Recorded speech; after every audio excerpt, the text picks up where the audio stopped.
Bonjour, alors je m'appelle Elisa Fonteschimenti et je suis au collège François Perron de Sérilly.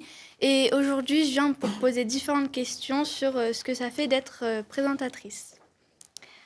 Alors, bonjour. Bonjour. Comment se déroule une journée type en tant que présentatrice?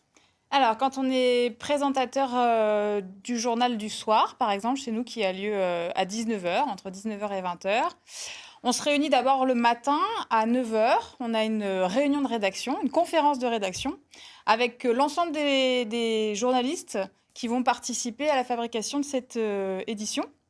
Donc, il y a les rédacteurs en chef adjoints, et puis toutes les équipes de journalistes qui vont partir sur le terrain réaliser les différents reportages. Et tous ensemble, on réfléchit à ce qu'on veut raconter le soir dans le journal. Donc, on va choisir les sujets qu'on va traiter dans la journée. Et puis, plus précisément, on va choisir comment on raconte ces sujets. Ça s'appelle choisir un angle, en fait. De quel point de vue on se place pour raconter une histoire.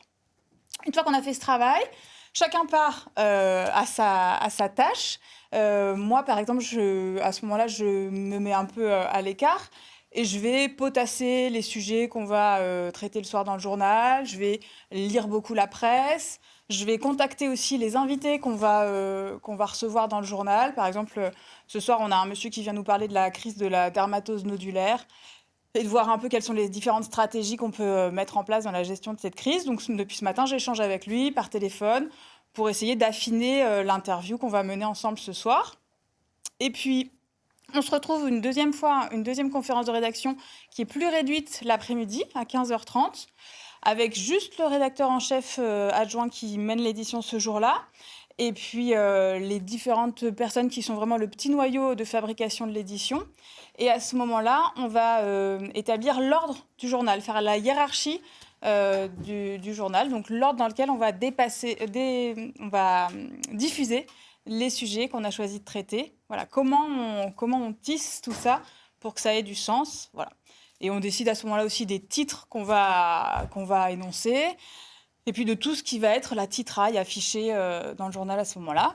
Ensuite vient proprement parler la rédaction du journal. Moi, j'écris relativement tard en plus, donc je me mets vraiment à écrire les lancements. Donc chaque petit texte que je vais dire à l'antenne avant chaque sujet. Et puis après, ça s'enchaîne assez vite, le maquillage, et 19h, on arrive à l'antenne, et générique, et c'est parti. Et comment choisissez-vous les invités qui vont être sur le plateau? Ça, c'est une grande discussion qu'on mène à plusieurs. En fonction des sujets qu'on traite, il y a certains sujets qui méritent de prendre davantage de temps d'explication et qui, selon nous, ont parfois besoin d'un accompagnement. Alors, on discute on cherche les personnes adéquates, ça dépend beaucoup de ce qu'on veut raconter. Et c'est vraiment un choix qui se fait en concertation avec l'équipe éditoriale. Voilà, l'idée, c'est de pouvoir apporter un complément, un point de vue supplémentaire, de donner davantage d'éléments à notre public pour qu'il puisse après établir sa propre réflexion et se faire son opinion voilà, sur le sujet dont on parle. Merci. Et est-ce que c'est vous qui écrivez toutes les questions? Oui. Oui, j'essaye. C'est les lancements, tout ce que moi je dis pendant le journal, c'est moi qui l'ai écrit. Donc sur les lancements des sujets, c'est moi qui rédige à partir des éléments que me fournissent mes confrères qui sont allés sur le terrain, à partir des éléments de contexte aussi que j'ai pu glaner moi en lisant notamment la presse, en écoutant la radio, etc. Et puis les interviews, je les prépare avec les invités, sans leur donner les questions à l'avance, parce que c'est pas le but. Mais par contre, on échange sur la thématique générale de l'interview, sur l'angle qu'on a choisi de respecter. Et à partir de là, moi, je me fais une trame d'interview sur la façon dont je vais mener les choses. J'écris pas forcément les questions telles que je vais les énoncer, mais par contre, j'ai une trame. Je sais que je vais partir d'un point A pour aller à un point B en passant par tel chemin. Voilà. Et quel conseil donneriez-vous à des collégiens qui réalisent des émissions de télé? Un conseil, qu'est-ce que je pourrais vous dire? de garder avant tout de la curiosité pour les gens qui sont face à vous.